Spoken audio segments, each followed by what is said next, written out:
Hello and welcome to the Indoor Environment Show. I'm Bob Krell. I'm the founder and publisher of Healthy Indoors Magazine, and I'm joined today by my co-host, as always, Don Weeks, who is the president of the Indoor Environmental Quality Global Alliance, IEQGA. Hey, Don, how are you? Yes, hi. How are you? It's been a while, and it's good to see you today. And we have some really terrific guests. I'm looking forward to having the conversation today. Yeah, well, and things are going well in your world here. It's our first show of 2022.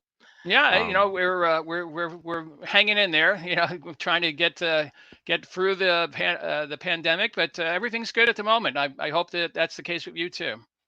Yeah, I mean, we're both in the North Country, so we're feeling the Arctic blast here. There's nothing really fun in January.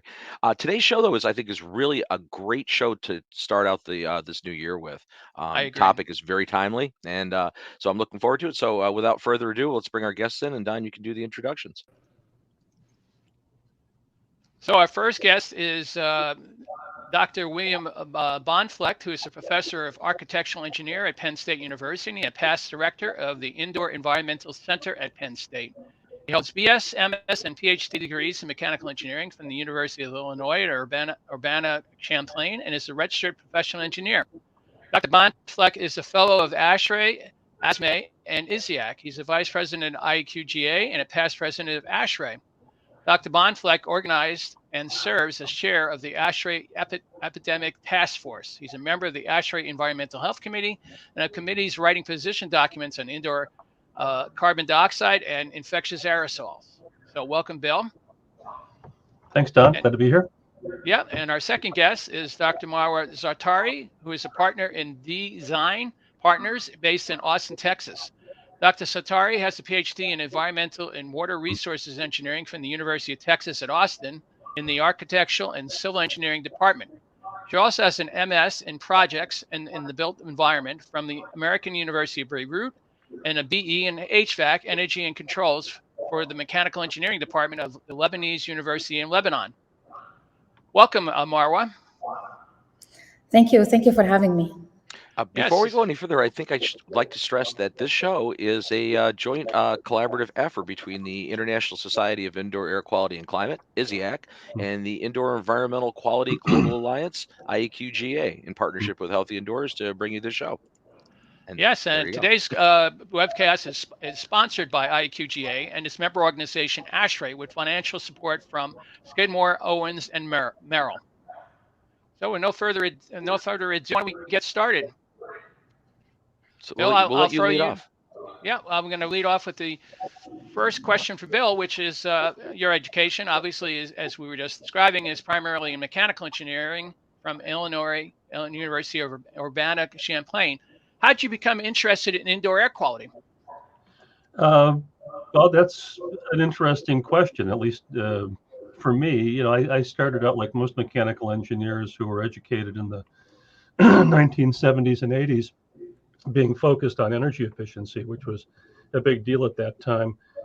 But I came to Penn State in 1994, and one of my first doctoral students was a guy named Wally Kowalski. And he had come from the nuclear industry where he'd been working for years to get a PhD, and he had read about the growing risk from infectious diseases and felt that there was a pandemic coming and he wanted to do something about it. So he came to Penn State and wanted to study methods of controlling infection risk. And he eventually focused on ultraviolet air disinfection, which is now something I've been working on for 25 years. But so shortly after that, we had the anthrax mailings in 2001 that created more interest in controlling bioaerosols. And I went on sabbatical, and that was where I decided I was going to redirect to IAQ and form the Indoor Environment Center that you mentioned. And so over basically a period of 5 years, I switched from being a typical energy-focused engineer to deciding the rest of my career was going to be mainly about indoor air quality. No, I think that a lot of people have made that switch over the years, but you weren't one of the first. So that's good background. Thank you. Marwa, my question for you is somewhat similar. Your education prior to the University of Texas was in mechanical engineering and engineering management. But you changed a bit when you went to the University of Texas to go into environmental and water resources engineering, and also your PhD dissertation was about pollution controls. How did you become interested in indoor air quality? So like Bill, I started being interested in energy. And as long as I remember, actually, when I was a child, I was really interested in the idea of energy conservation. I grew up in Lebanon and we didn't have electricity. Unfortunately, we still do not have electricity. So, but for a long time, I really wanted to do something to help fix the energy problem. So in Lebanon, I joined the mechanical engineering department and focused on the HVAC. Heating, ventilation, air conditioning system. I knew that it had, a big role to play in the energy conservation. And then during my master's, I focused on energy and controls, and I started to read about the sick building syndrome. I started to read about, the downside or the unintended consequences of doing, a building with energy savings. We are building our building tight, and that is impacting basically people health. So I was so lucky to find a program at University of Texas at Austin. We had these amazing professors, Dr. Jeffrey Segal, Richard Corsi, Dr. Kerry Kinney, Dr. Attila Novozalak. So was really interested to pursue with them this indoor air quality path. And it seemed like I did a big movement, but actually my dissertation was focused on finding exposure reduction strategies, while at the same time not wasting energy. So kind of the background blended between the intersection of indoor air quality and energy efficiency. Yeah, I saw that in your paper there. That's the dissertation. So Bob, you have a question? Nope. I was just letting you roll here and moving you around. No We've been off problem. air for a couple months. I know. It's cold. It's cold, yes. Bill, back to you a little bit. One of your early 2000 publications was entitled Effective UVGI System Design through Improved Modeling. And UVGI, or ultraviolet germicidal irradiation systems, have become more prevalent with COVID-19, and there's been a number of papers on that. Can you tell me what your thoughts are about the use of UVGI systems as part of the methods used to reduce the airborne transmission of the coronavirus? Yeah, well, that's been something I've been looking at for a long time. And of course, it's not a new technology. It was used very effectively in some trials in schools by Wells and Wilder from Penn. And I think it's a great technology that's underutilized. It tends to be viewed as being a healthcare specific technology, but it's been very effective in other settings as well. So I think it's going to increase in use because of the attention that it's gotten during the pandemic. And there are also new technologies emerging like far UVC that is safer for human exposure, that I think that and LEDs are going to create an even wider spectrum of applications for its use. Do you think it makes the application of using it in HVAC versus using it in just the ambient environments, which is more appropriate way to use UVs technology? Well, it's an interesting question. I think if you look at like a square meter cost for a system, you can apply UV to larger areas cost effectively if you put into an air handling unit, but the clean air delivery rate you're going to get is limited to the airflow of the system. I think one of the best applications in an HVAC system is keeping the coil clean. That's something else we've done research on. That's very effective.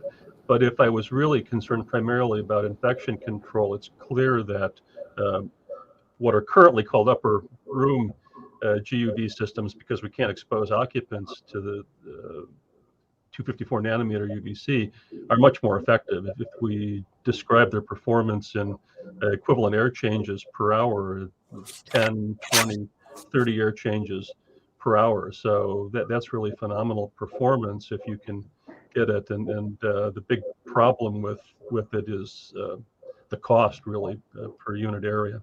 And I'm assuming these are units that are effectively pulling air through with some type of fan device and bringing them through a UVC radiating or just radiating a whole area in the space. They're actually fixtures that may be open or louvered to create a disinfection zone, and so they interact with the air circulation in the space to disinfect. And so that's one of the hard more things. More convectively is what you're saying. Yeah, is knowing how well they're going to perform, because there is that coupling with a part of the system that you're not really designing to work with the UV. Great, thank you. I was wondering about that. So back to Mara first for the next question. I was wondering if you could give us some information about the findings of this paper that you did back in 2013, the relationship between filter pressure drop, indoor air quality, and energy consumption in rooftop HVAC units. Yes, so we started the work in 2011, and it was at that time, and it's ironic we still have the same question during the pandemic, is, if you use a high efficiency filter, you're gonna choke your system, you're gonna have a high pressure drop, resistance to the airflow basically, and as such, you're gonna have large energy penalties. So at that time, 2011, we didn't have any study that did this for commercial buildings or helped answer the question, is it correct or not? So what is the magnitude of impact on energy and indoor air quality? So we set to the study to answer the question. So what happened when you go from a MERV 8 low efficiency filter to a higher MERV, like 11, 13, 14? So what happened from energy consumption? We focus on the fan power, the compressor power, the cooling capacity, and what happened from indoor air quality perspective. At that time, we took a look at PM 2.5 and PM 10. So this happened in tandem with another project that was funded by ASHRAE. So we had the opportunity to do 2 years of field testing. I've spent 2 years on the roof in Austin, Texas, and Pennsylvania. It happened that the field work either happened in the summer in Austin or in the winter in Pennsylvania. But basically, we did this field measurement. It was very comprehensive. So we measured fan pressure drop, fan pressure rise, filter pressure drop, the fan power. We measured outside air percentage, supply airflow, return airflow, particulate matter of different sizes, indoors and outdoors. And then we did modeling using data from the field to get the cooling capacity and the compressor power. And then we had a database of 75 filters that are, you can find on the market. And then we also had a database of 15 filters that are fouled.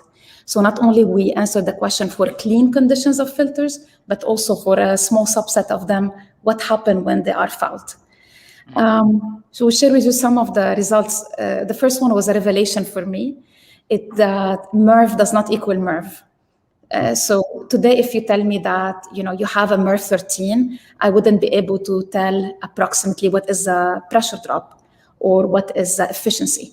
And in fact, in my work, I showed that there's a weak relationship between MERV and pressure drop. In other words, you can have a low efficiency filter that have a higher pressure drop than a high efficiency filter. The other thing is that because the way the standard 52.2 ASHRAE is set, it's a little bit, for the same MERV category, you can have a wide range of efficiency depending on the particle distribution that you're dealing with. So just jumping to the finding is that, if you move from a MERV 8 to a MERV 11, you have a moderate energy consumption and not so much increase in clean air delivery rate for the set that we had in particulate matter. But when you go from a MERV 8 to a MERV 13, you have a moderate energy increase, around 2 to 3% increase in cooling capacity, but you have some like 3 times better clean air delivery in PM 2.5. So that was really good to know. It's not true that you incur a large energy consumption and you have a small energy increase, but it's totally justified by the benefits you get, again, from PM 2.5 perspective and more so from PM 10. And just to end with this, it's the same for fouled condition. So at the end of the life of the filter, when it's completely fouled, although the filters that we used, all of them, they increase in efficiency with time. As such, like MERV 8 became MERV 11, MERV 13 became MERV 15, and the benefits difference between 8 and 13 diminish when the filter is fouled. So still MERV 13 offered advantages over MERV 8, but they were less than at clean conditions. And I'm happy to say that during the pandemic, we actually expanded the database from 75 filters to 140 filters, and still the same findings. There is no correlation between pressure drop and MERV. So just to answer this, you can actually have a high efficiency filter if you pick it correctly and you look at some of the standard data without incurring a large energy penalty, basically. Yeah, and that's obviously a very critical part of what people are looking at in buildings right now. They're trying to make a determination what is the best way to have energy efficiency and have good indoor air quality as well. So sounds like an interesting area to study right now. So thank you for telling us about that. So, hey, Don, I wanted to point out we do have quite Yeah. a few live members in the audience on the online community today. And we have activated the live chat function there. So if you're watching the show live from our community, you can actually ask questions, post some questions for our guests today, both Bill and Marwa. Be happy to entertain those. We'll be moderating those from afar with Healthy Indoors editor Susan Valenti. She's on the line with that. Great, thanks. That sounds great. So, Bill, I was going to ask you about your most recent publication that you had in the CV, which was Control of Airborne Infectious Disease in Buildings, Evidence and Research Priorities. Can you give us a little idea of what the research priorities are going forward? Sure. And of course, that paper, the lead author was Jacob Bueno de Mesquita, who some of the people who were listening may know. He's at Lawrence Berkeley National Lab, and other authors were from LBNL. I want to say that it's, as an aside, it's the longest paper I think I've ever been involved in. It's 25,000 words, and over 300 references are cited. So it's got a really thorough literature review in it. But so at the end of all of that are the research priorities, and I think they're defined probably pretty concisely by the knowledge gaps that are noted. I think there are a lot of things that we don't know about viral aerosols yet. What is the shedding rate of various pathogens that we're concerned about? How do they distribute within the spectrum of aerosol sizes? These are all important things in terms of control. And Mauro was talking about mechanical filters and their efficiencies.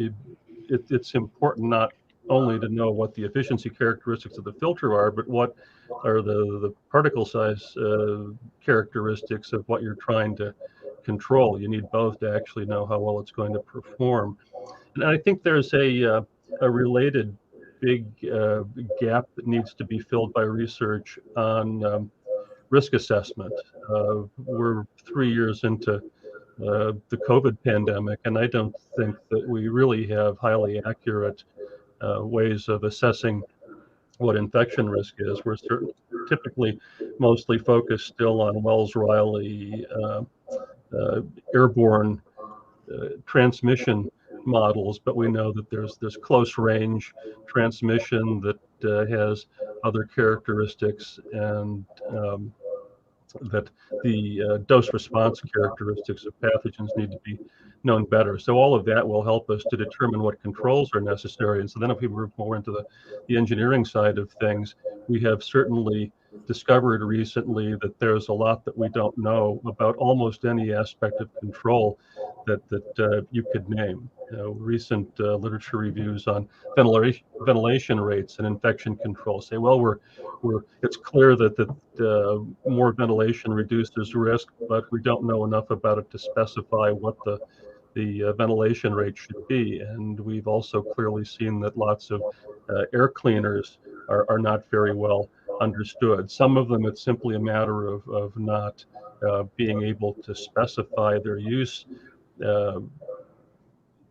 effectively enough. UV, like we were talking about, it's pretty well established in terms of its performance, but there are others where we're not sure that they work and we're not sure that they're safe. So there's a lot of work that needs to be done there. And another area is air distribution. We have also learned during the pandemic that our understanding of how say air flows that are created by the HVAC system in a building interact with in-room air cleaners and on and on. So there are many priorities that go from the basic science of disease transmission to risk analysis in specific environments to the controls that we have and how we use them. So it's an agenda that will take a long time to work out. Yeah, I'm sure it will. But I thought the paper was very well written, and it certainly outlined a whole bunch of things that we do need to have as priorities going forward. So, Maura, you had a publication in 2020 with Hoy Bohannon called "The Effect of Ventilation and Filtration on Viral Infection in Residents." Can you give us some of the findings on that paper? Yeah, so it was an article we wrote for the ASHRAE journal sometime in the fall of 2019, so early on. And at that time, we were seeing, the ASHRAE Epidemic Task Force had done, I think, a great job in publishing what we need to do for our residents and how we can set up isolation rooms. But we still got a lot of questions. For example, like if you have an air cleaner, where you put it with the infected person or in the rest of the house. Is it better to invest in an air cleaner or it's better to basically up the efficiency of your filter? So we set this basically study to do some calculations to calculate relative risk and to compare different scenarios. We did it for a single family unit and for a mid-size home, and we did multiple scenarios. If you know that the person is infected or not, like what if you have a plumber that came to your house 2 hours and you don't know if he's infected or not, or friends, or what happened if you have a family member that is infected and you put him in an isolation room per ASHRAE, basically recommendation. So we use the Wells-Riley model, and as Bill mentioned just before me, there's a lot of uncertainty in doing this. We use a peer-reviewed tool specifically on COVID. So that's why we set to do a relative risk. So instead of absolute risk of infection, relative risk, just to compare the different strategies. And then each person can decide on a cost-effective way to do it in their home. Right. So for example, if you have a person who is infected and he's in this isolation room, and you taped all the return diffusers and you have the bathroom fan on and you're doing everything correct, basically, you have the windows open, the bathroom fan on, and you are a caregiver coming inside the room for a few minutes to take care of this infected person, give him medication, talk to him, give him food, etc. What is your risk? And the first question is that if you have an air cleaner, do you put it next to this infected person or in the rest of the house? I heard a lot is that, it's logical to clean outside the house because the person's already infected. Why we want to clean his air or his or her air? It turned out in our calculation is that it's better, the most effective way to put the air cleaner next to the infected person. You decrease the risk by half. And if you both are wearing masks, decent, well-fitted mask, you decrease the risk as well by half. If you're doing both, you decrease it by 4 times. So on and so forth. So if you read the paper, there is specific examples comparing portable air cleaner versus high efficiency filter in your system. So it's specific to the scenarios we chose, but it helped to answer some questions. We have a few questions coming up in the community, so I'm going to jump one in right now. Okay. Regarding high pressure drop with high filtration, are you looking at recent tech for HEPA filtration membranes that have extremely low pressure drop? No, at that time, and even during the pandemic in the database, I only have from basically MERV 7 to MERV 14. So I'm not looking into the HEPA. Okay. All right, so I have a question for both of you, and this in regards to the ASHRAE Epidemic Task Force. Obviously, you're both members, and Bill, you're the chair. What do you, in your opinion, has been the task force's most important accomplishment to date? And either one of you can start off.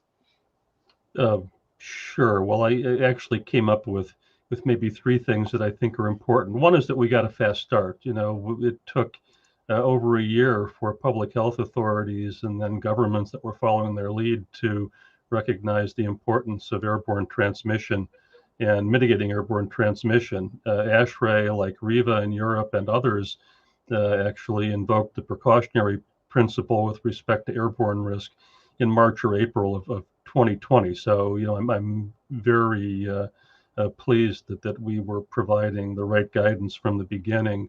I think obviously the fact that we have produced a body of guidance that's widely referenced and relatively simple is another important thing. And finally, communication. I think this has been really a big moment for building science and for organizations that work on indoor air quality, like ASHRAE, and the recognition of the importance of what we do has never been greater. And that's one of the things that I think the task force has helped to do. Great. Marwa, would you like to add to that? Yeah, so the fast response, I cannot stress this enough. I don't know if you guys remember, but at the beginning of the pandemic, we had the questions, should we leave our HVAC system on?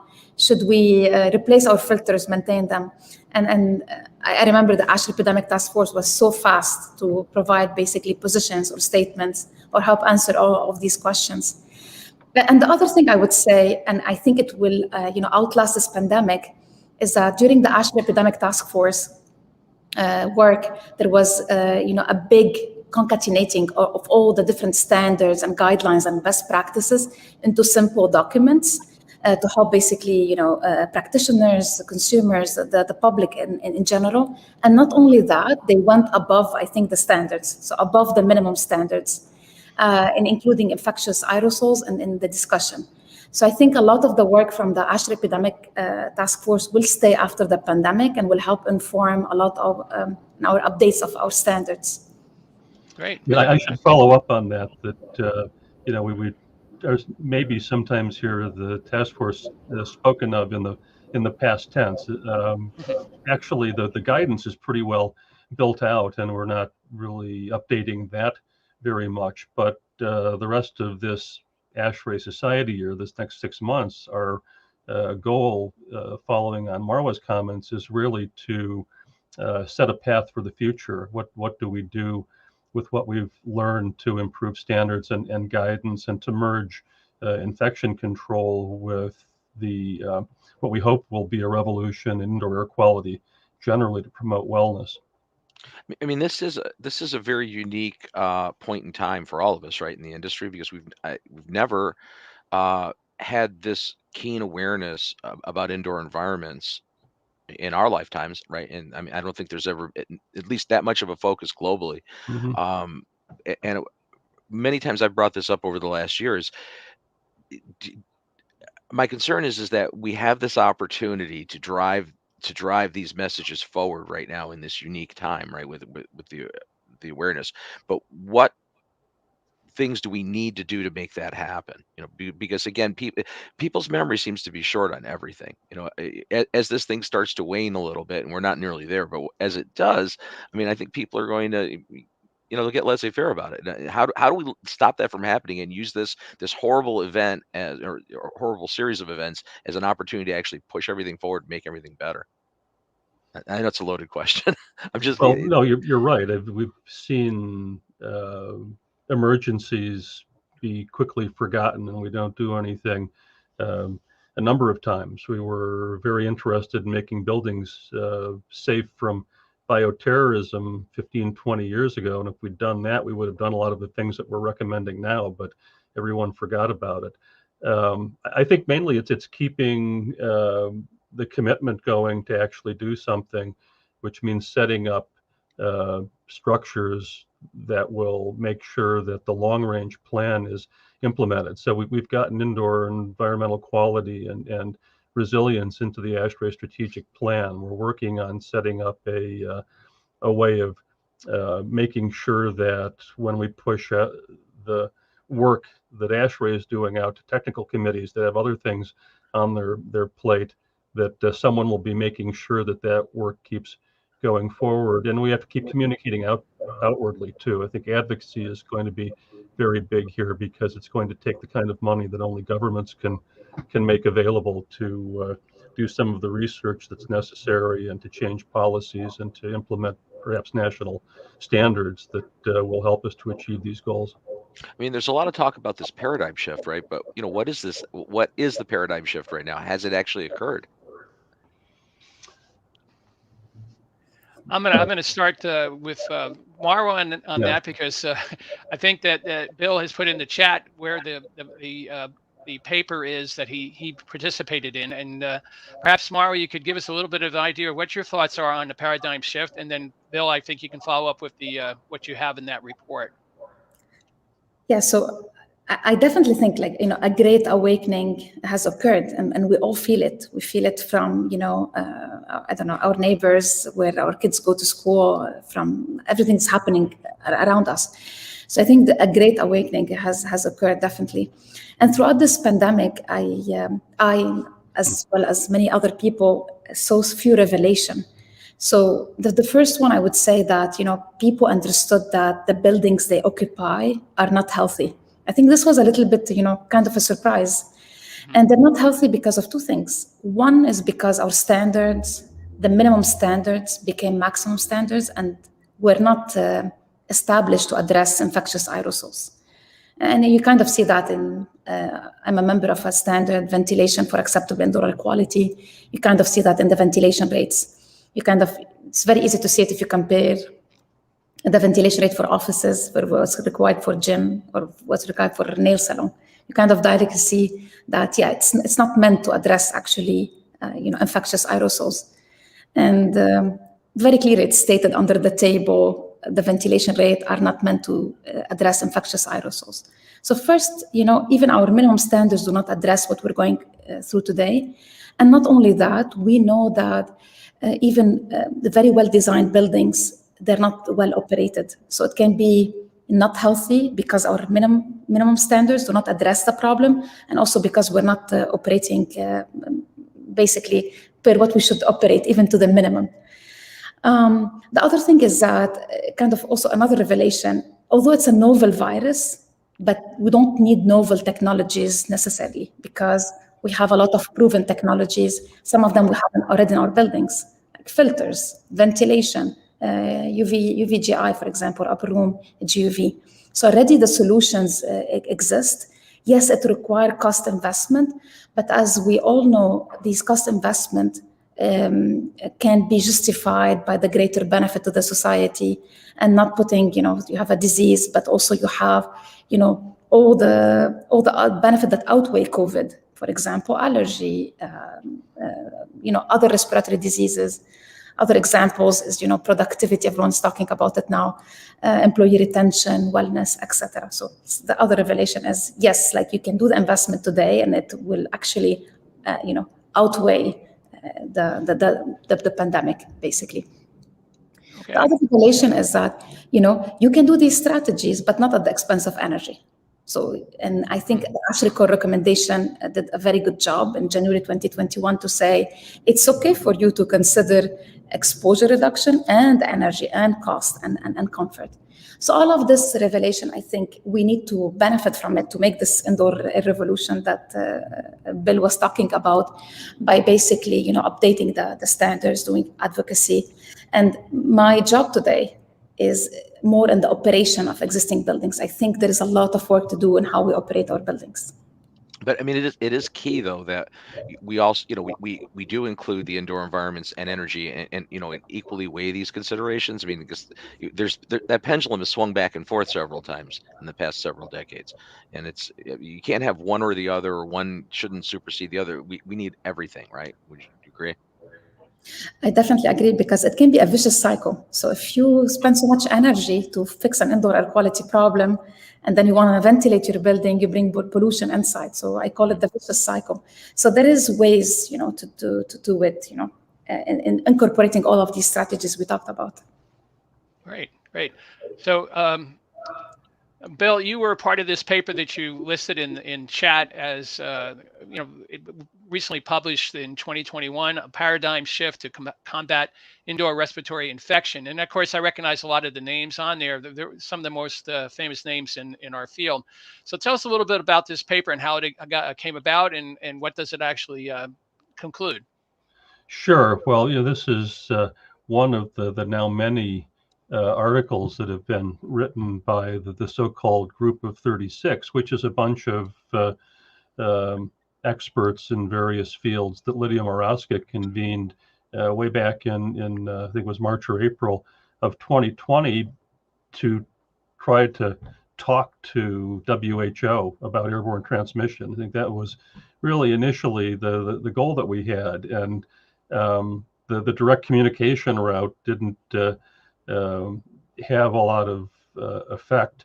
And the group had very good chemistry and just started writing a lot of papers. There was a paper titled something like "How Can Airborne Transmission Indoors Be Controlled?" That's now been cited something like 600 times in the last year and a half. So over time, we went maybe from more scientific to somewhat more policy focused kinds of writings, and that's what this article in Science is. And it's saying that there ought to be a different approach taken to prevention of infections indoors, that we tolerate a burden of disease from airborne transmission that we wouldn't accept, say, from sanitation or from water treatment. And so it tries to make the connection that we're simply accepting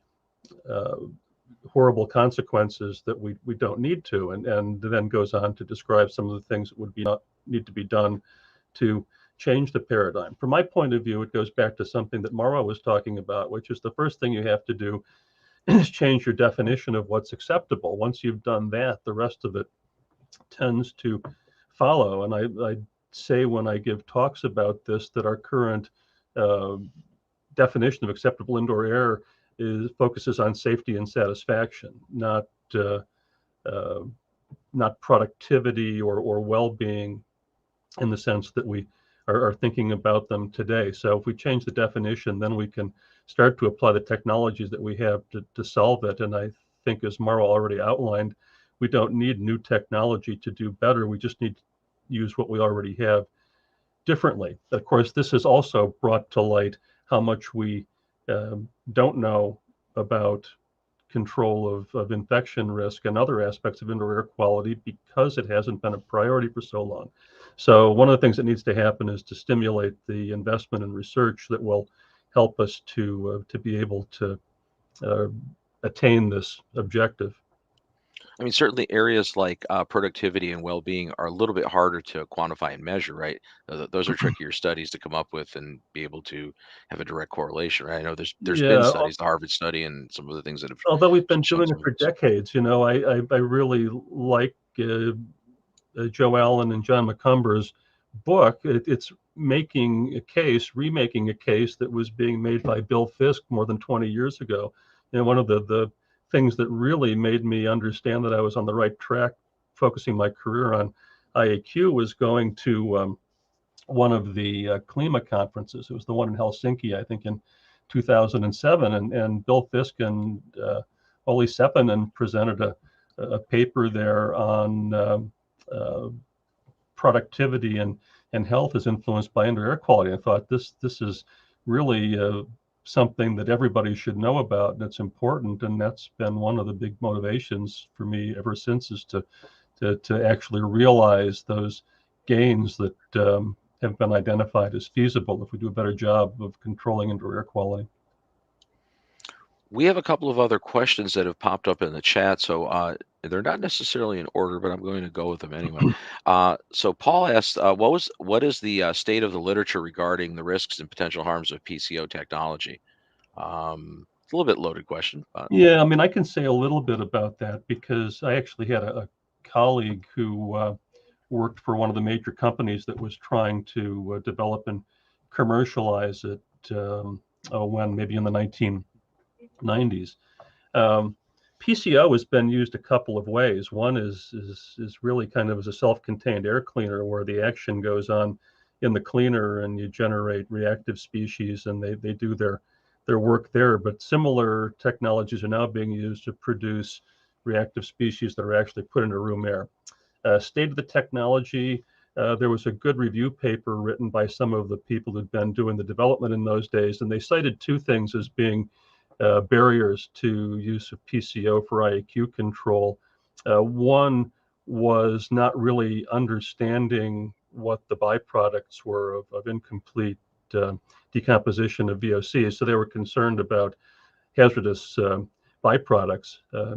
And the other thing was, at the time at least, the catalyst, the titanium dioxide catalyst, and the tendency of it to become contaminated, and for those devices to lose their effectiveness. So you've got one of the key issues with all reactive species air cleaners now, which is what exactly are they doing to air quality unintentionally, and also a practical consideration that the life of the technology wasn't as good as they had hoped it would be.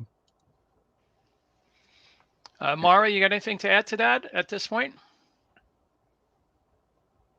Oh, hang on. Oh, we lose her? Yeah, I muted her again. I got you. There you go. I echo what Bill said, and also there is a very nice review paper recently published by Dr. Delphine Farmer and Dr. Doug Collins. It's called "Unintended Consequences of Air Cleaners." It's only, I think, 3 pages, but it goes over the latest research we have in terms of the consequences of using reactive air cleaners. Also, it goes with other basic technologies. So just want to put it out there. It's a great review paper. If you could, when you have a chance, send us the link to that paper. We'll put that up on the website, and then in other locations as well. So if you could do that, I'd appreciate it. Sure. So we have another fairly long question. It's going to take more than one screen to show it, but we'll start here. So the comment is, I'd love to hear your thoughts on improving IAQ standards, both from a guiding philosophy, i.e. moving from acceptable to some kind of infection control, and in practical requirements. Do we increase minimum rates of filtration, and by how much, given the uncertainties, and on a time scale of what we do nowish, and not when we've learned more reduced uncertainties? That's a long one. That is a long question.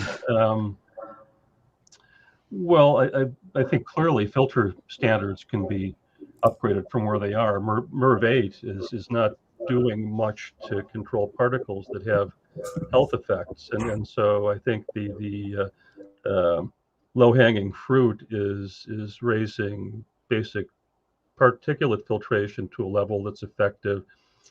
Beyond that, I think the answer's got to be, in part, air cleaners, because of the energy impact of ventilation. We can only do so much to mitigate the impact of ever increasing outdoor air. And to be able to use air cleaners effectively, we need standards and certification programs. That's already been set in motion by several organizations. ASHRAE is working on method of test standards that could be used in certifications for air cleaners, and AHRI, the big manufacturers trade association that certifies a lot of products, is also looking at the same issue. So that's kind of the way I see it going in the short term. And I think that some national leadership would be helpful in different countries. Just taking the US as an example, we have a national code basis energy efficiency standard, ASHRAE 90.1, that over 25 or 30 years reduced the minimum acceptable energy consumption of a building by over 50%. We have no national consensus air quality standard. So just getting one, even if it was 62.1 today, would be a pretty good start. Yeah, and that brings up a point that, as was mentioned a couple of times, the 62.1 is for ventilation for acceptable indoor air quality. Acceptable is the key word there, though, isn't it? It may not necessarily be good for all, and it's certainly not necessarily putting it forward as a maximum standard. There are other ways we can maximize indoor air quality protection if we increase the ventilation. So I'll put that out to you both of our guests. I'll start with you, Mara. What's your thoughts? You're a member, as am I, and as Bill, of 62.1. What should we be doing differently, do you think? So also you are a member of the guideline 42P, which is— Yes, we are. Yeah. Going beyond the minimums in 62.1. So There is Why don't you talk a little bit about that? Because it's self-serving. I say something, but if you're a member of the team, go ahead and say something about it. so there are, there is a lot of opportunity to improve. The standard from indoor air quality, so to up the bar from the minimum. There is, the ventilation rates. We're talking about, the ventilation rate when it comes, the rate per person, the rate per area for different space types. There is the fact that we don't require high efficiency filtration in our systems. And the fact that a lot of our systems do not require even filtration. If they don't do dehumidification, you don't have to filter, for example, return air. There's also will be a newly published addendum, which is the performance-based procedure, but it doesn't go into infectious aerosols per se. So in general, we can bring infectious aerosols inside the standard. What I learned is that, the standard only cover what we think it's typical. So usual sources, typical events. So even we don't cover fires, for example. That's like in a different guideline, sort of. So one way to make the standard more reflect the reality is to have it, recognize that, for example, fires are happening seasonally. They're not one-time off event. Infectious aerosols are a reality, and add, what we know today inside the standard. And guideline 42P started really long time ago, like maybe 6 or 7 years. I don't remember. But it aimed to up the minimum from the standard. So it takes each section from the standard and try to say, maybe we can do better. And here's our best practices. And here how we can go beyond the minimums. And don't correct me if I'm wrong, but it doesn't address in a large scale infectious aerosols, right? Because of That's the right. Right. Yeah, it started a long time before the pandemic came along. Yes, it did, and it is out for well after the meeting this next week. It should be out for public review, a second public review. So if you're interested in finding out more about enhanced indoor air quality and what ASHRAE is up to, look for the public review and offer your comments. So, Bill, you have something to add to that at this point? Yeah, I think Marwa reminded me. I do think it's important to have our standards not just be for normal operation, and that we should be trying to put some provisions into standards like 62.1 to address operation during an infectious disease outbreak or during a wildfire if you're in a region that is affected by them. Because one of the things we found during COVID is that the buildings we've been building are pretty hard to upgrade to provide the level of protection we'd like them to have. And obviously, if there was some planning that went into that, some foresight, we made some preparations that weren't too expensive in terms of the first cost of the system so that it could operate differently when necessary, we would be ready to go next time, and it wouldn't take us, we wouldn't have buildings that are still trying to figure out what modifications are going to be implemented 3 years into a pandemic. Right. Yeah, that should have been something that we should have been able to implement in a regularly, very quick basis. But unfortunately, it hasn't occurred that way. Hey, Bob, you have a question? Yeah, that was definitely problematic. Hopefully, well, and that was to my point earlier. Is what can we do to ensure that we take this experience and learn from it collectively, globally? Because this obviously is a global issue. This is not the last global pandemic that we will probably even see in our lifetimes. So how do we deal with that? It's a question. Anyway, we have a couple more questions from the audience. One's actually a comment, but we'll go with that. Terry, it's not Terry, I hope. Terry wrote this. I hope you're right that changing the definition from acceptable indoor air to healthy indoor air. Keep in mind that in 1994, OSHA issued the draft IAQ regulations. I remember those. They were excellent at the time, but they never really went into final effect. because there was tons of opposition. It was widespread opposition. So how do we ensure that any measures that we try to do now won't face the same opposition from private interest groups? Well, I think we have to recognize that any measures we recommend now will face opposition from private interest groups, and be ready to to engage and to stay engaged. I mean, this is what the whole standards process is about, is all of these competing interests trying to come to a consensus. Nobody's happy at the end, but if you engage and put the effort into making a good case for why changes should be made, then some of them will happen. But if you just sit back and say, it's obvious, then you're going to lose. And that's what has happened many times. So to me, at the policy and standards level, the big part of this is making the economic case extremely clearly. We can't do that quite as well as we'd like to now, but I think that from the point of view of influencing legislation and national standards, when you show what this does to the economic conditions in a country, to have less illness and to have higher productivity, it becomes a no-brainer at that point if you can get that analysis to be accepted. Allen et al. Have done it. Fisk did it. Those of us who want this to happen need to keep making that case to those who are in a position to influence what happens. That's challenging, though, because we have a hard time getting people to accept climate change issues too. So it's not like science is always welcomed with open arms. We have a couple other ones. I'll just get up here. Your suggestions on how to use an HVAC system and how to handle during the pandemic. You got cut off. Oh boy. Okay. We're going to take that one. Just move it right on through. When will the ASHRAE update guidelines for the application of upper air, upper room, ultraviolet germicidal devices to control the transmission of airborne pathogens be published?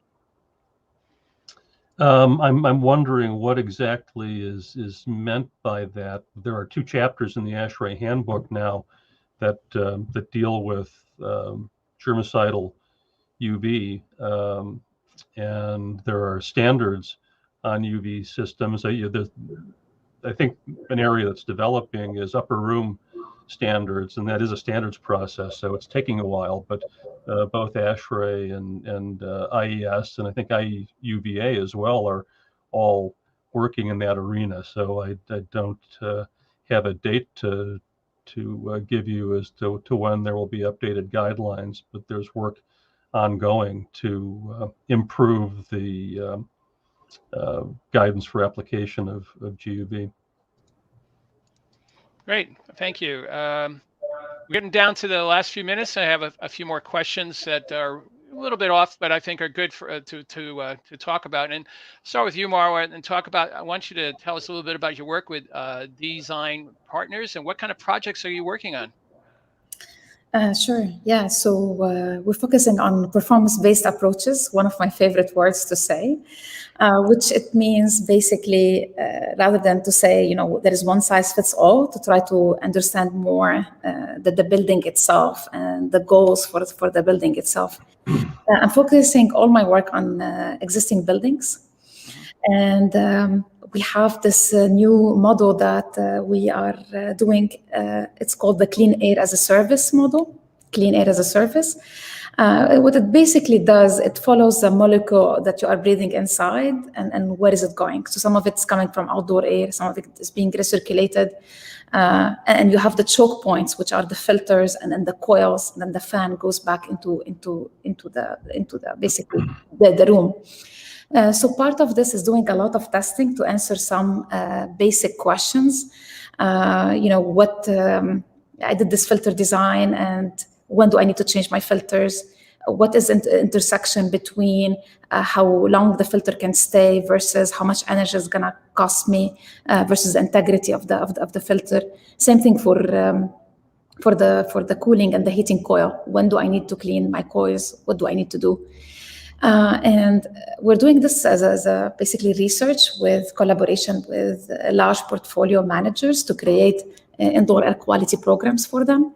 And it's very exciting because, for example, if you look at our standard today, it says visually inspect your coils. But it turned out, after taking so many different biologicals, so bacteria and fungi sampling, just visually looking at your coils will not tell you when to need to clean your coils.